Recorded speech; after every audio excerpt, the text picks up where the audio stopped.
pilot missing since 1968. We start this hour in the United States, where the suspension of Jimmy Kimmel's late-night show has sparked intense reactions from both political leaders and Hollywood stars. The controversy started after Kimmel's monologue about the killing of conservative activist Charlie Kirk, where he criticized political reactions and joked about Trump's response. US President Donald Trump celebrated the suspension, mocking Kimmel as talentless and calling for the cancellation of other late-night shows. On the other hand, former President Barack Obama condemned the move, claiming the administration was suppressing free speech. Governor Gavin Newsom and J.B. Pritzker echoed these concerns, saying the firing undermines free speech also. In Hollywood, Kimmel received widespread support. Comedians Wanda Sykes and David Letterman voiced concern, with Sykes accusing Trump of ending free speech and Letterman calling the situation ridiculous.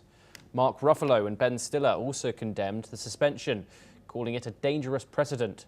The writers of Guild of America also joined in, calling it a violation of constitutional rights. We are now joined by our guest, Raymond Vickery. He is a former U.S. Assistant Secretary of Commerce, and he joins us live from the American capital of Washington, D.C. Thank you very much, Raymond, for joining us here on the program. It is a pleasure to have you. Raymond, the First Amendment, the freedom of speech, it's been a hot topic both on the left and on the right. However, something like this hasn't happened in recent times. A common marker of an authoritarian regime is the state control of media. What would you say about this situation that has unfolded due to the assassination of Charlie Kirk?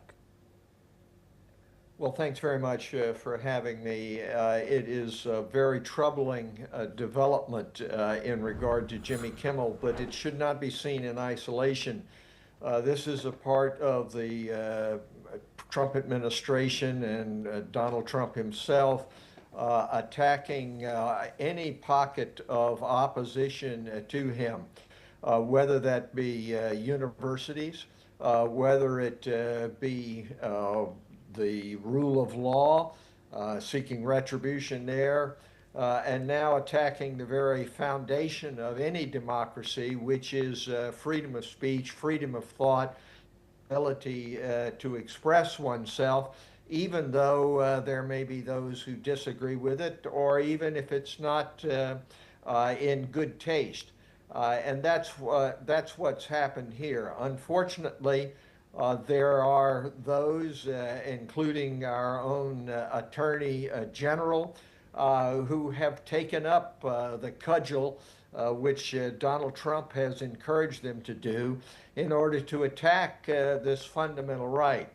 No democracy, whether it be India, the United States, Western Europe, Japan, Australia, can long endure if indeed there is not freedom of speech. And this is perhaps the most direct attack we have seen because the Federal Communications Commission chairman, Mr. Carr, has made it very plain that this is something that he wanted the companies to do, and that there would be a retribution, other action in regard to licenses, and the actions of the Federal Communications Commission if Kimmel were not dismissed, and he was. And of course, this is directly contrary to our Constitution, which forbids the federal government from any way, shape, or form abridging the right to free speech, free thought, and those other rights which are in the First Amendment.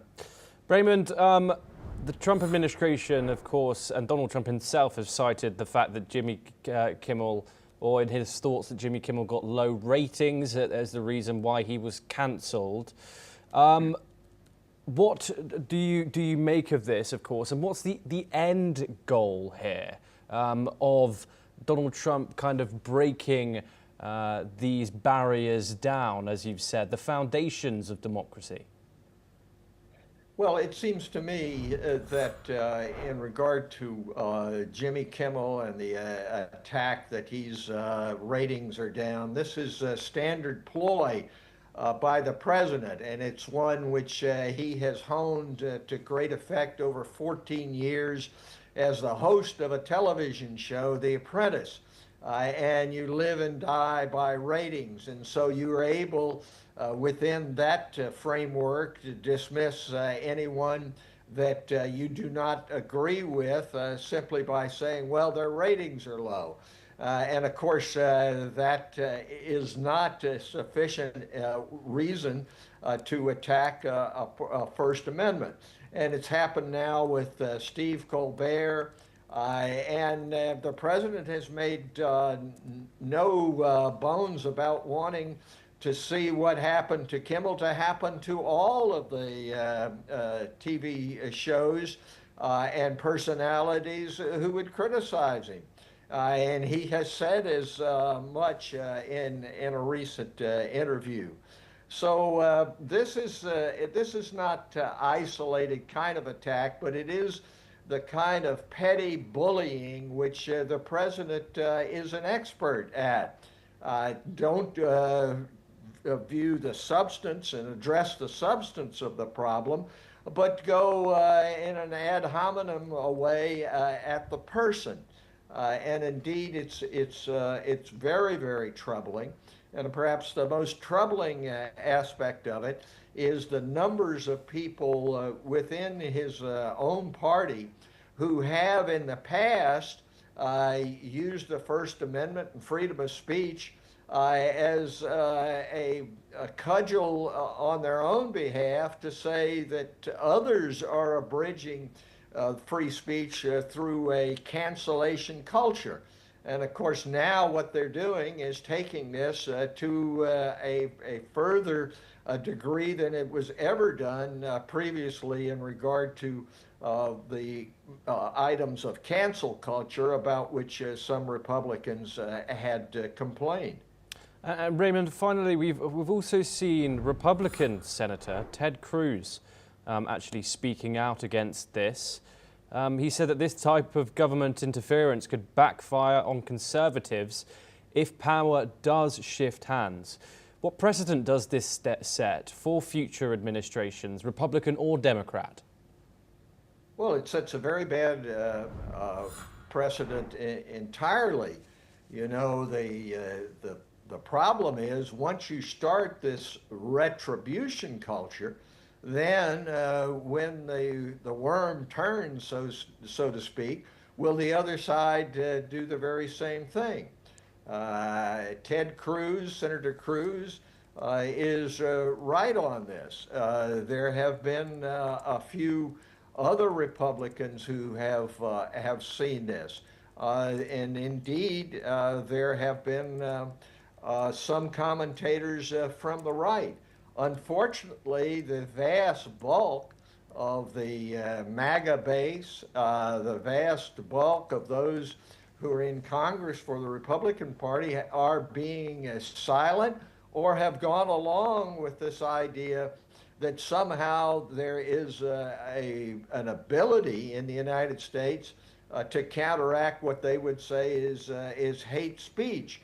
The Supreme Court of the United States has made it very plain that in the United States your speech may be hateful, it may be reprehensible, but the First Amendment gives you the right to be able to express those points of view. Now there are limitations, but that broad interpretation of freedom of speech, of freedom of thought, is what has made the United States a leader of the free world. Unfortunately, that leadership is being relinquished. One hopes that others will pick it up in democracy, in India, Western Europe, other great democracies around the world. But at this point, the United States has lost its way, or is losing its way, and now it is only going to be seen whether or not the courts, the midterm elections can rein in this move. toward what I view as authoritarianism. There's no question that that's what President Trump wants. He does not want any opposition from the universities, from the press. He doesn't want any opposition from the courts, and is doing everything within his power and even outside of his legitimate power to be able to accomplish that goal. Yes, Raymond Vickery, do stay with us from when we move from the United States over